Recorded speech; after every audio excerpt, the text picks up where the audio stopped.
Hi, my name is Taylor Mauch. I'm working with Dr. Ajay Nair in the Sustainable Vegetable Production Lab for Iowa State University.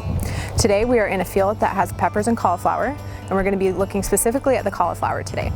It is our fourth and final harvest, so we're going through and harvesting everything that we need for our data, and then we'll bring it inside and we'll grade it and measure everything out. So we got to find one. Here we go. So we'll get harvesting. So I kind of search for one of these cauliflowers. They have a lot of leaves, so I kind of bend them back a little bit, and I tend to bend the cauliflower out, put my knife right behind because there's a sharp tip on the end of this, and then just push. And then we like to take off some of these leaves, and we're looking for really nice leaves that aren't showing any signs of wetness or dewiness or anything, and we keep those ones just for the look of it, and then we're good. We are having a little bit of issue with frost. So recently we had a 30-degree or so night, and cauliflower can handle up to 26-degree temperatures, but we did see a little bit of frost damage in there, so we're going to still harvest those, collect those, put them as part of our data, part of our research. We also have some issues with pest damage. So there are cabbage loopers, cabbage worms, different sorts of caterpillars that like to feed on our cauliflower. So you can see some of those holes that occur on the actual leaves of the cauliflower and sometimes on the heads of the cauliflower.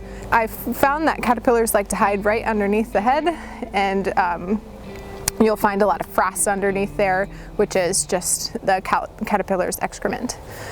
There's also sometimes this occurs with sun exposure. There is yellowing of the cauliflower heads. You can avoid this by wrapping the cauliflower leaves. You can bunch them together and rubber band them or put a ribbon around them, things like that, to avoid that yellowing from the sun exposure, but we chose not to in the field. There are about 2,000 plants out here, so there's a lot of cauliflower. There's also some of the things that we look for when we're grading for cauliflower for marketability would be compactness of the head, where it's not starting to sort of branch out, and we have that nice compact head. The size that we're looking for is about 4 inches, maybe a little bit larger. That's the minimum, and that depends on the variety that you choose.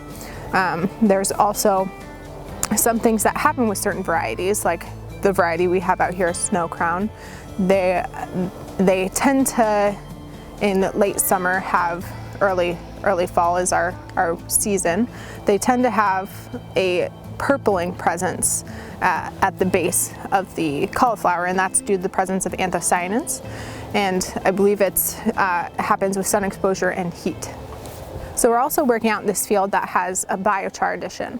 Biochar is biomass which has been thermally decomposed at high temperatures and low oxygen environments. It is being used in this field as a soil amendment. So we're testing out different rates of biochar application: 0 pounds per acre, 500 pounds per acre, 1,000 pounds per acre, and 2,000 pounds per acre. We're also adding compost to each of those biochar application rates to see if the biochar will stimulate that microbial activity and help it to break down a little bit quicker. There's also something that occurs with a disease called hollow stem. It's where at the base of the stem you get that hollowing out at the center. Thankfully we don't have any of that in our field, so I don't have an example to show you, fortunately and unfortunately, but that is something that also occurs. So now we'll give you a couple tips about how to harvest and what that looks like. That's good. Okay. And then sometimes when you come up and harvest, you get a little too much of that stem on there. And since we're taking weights on our data, we like to just kind of cut that off a little bit. And then come up.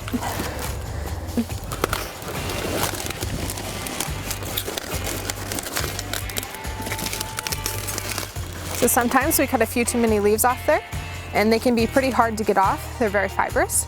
So carefully, so as not to cut into the head, I just come up and give a little tap, and then they'll break right off.